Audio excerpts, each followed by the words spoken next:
Not much of a update this week on the car. Have been driving it around. I mean, it still runs amazing. One thing we did today is we finally settled on finding a stock throttle body. It's just a stock GM one off of an early 5.3, so it's a 75 millimeter, meaning the throttle blade is 75 millimeter. This one's 92 millimeter. So, on the very top end, you might notice a little bit of power loss, but we're not going to worry about that. This is an experiment to see if we can get our initial dip in of the throttle better, because from what I've heard, the cheapy throttle bodies like this one, this was 65 bucks off eBay, from China. So I've heard that they have some issues in that area. So we're going to try it. It's not a big deal. The only issue is this is a later engine, and they have they come with a throttle by wire system instead of a throttle by cable system. See, this one's got a cable. And so the throttle body is actually different. This one has a 4-bolt flange, and the early throttle by cable ones have a 3-bolt flange. But luckily, lots of people on eBay make these little aluminum adapters that fit in between the manifold and the throttle body that will convert one of these manifolds to a throttle by cable. And they're cheap. I mean, I got one off of eBay. It's like 14 bucks. So yeah, well worth it.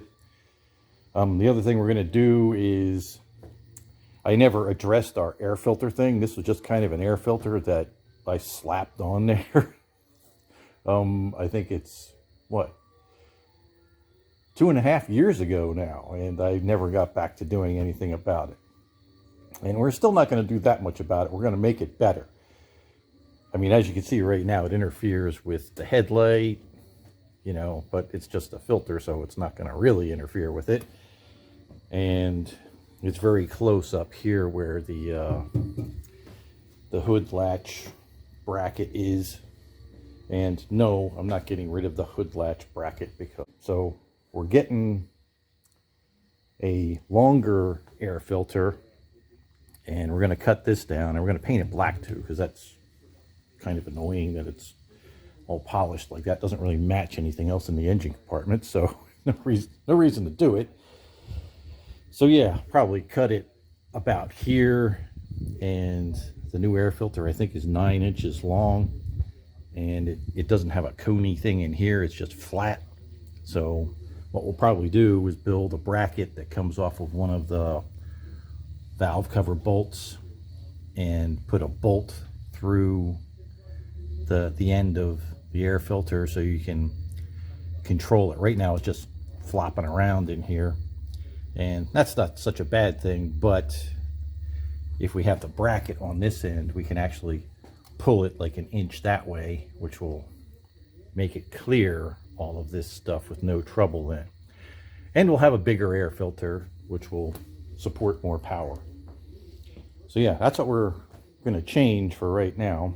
The only other thing is, I'm probably going to do since this project has been going on for over 3 years now, I'm probably just going to do a video. Maybe it'll be a series of 3 or 4 videos that will basically start with why you would do something like this, because Lord knows you don't need to put yourself through this kind of torture.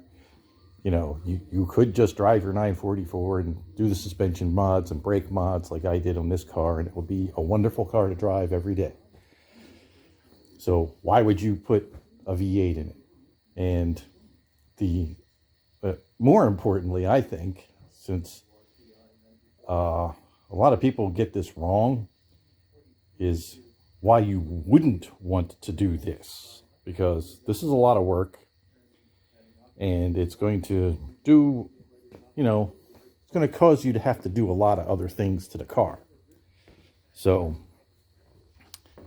it'll be a good idea just to get that out there. I mean, So I've been doing this for a long, long time. And one thing I've seen over and over again is lots of cars, probably 90% of all project cars that I've ever seen, never ever get finished. Sometimes you get them to the point where you start the engine and stuff and you can, drive in the parking lot or something like that. But a lot of times they never get past that stage because you still have to deal with all the other systems in the car.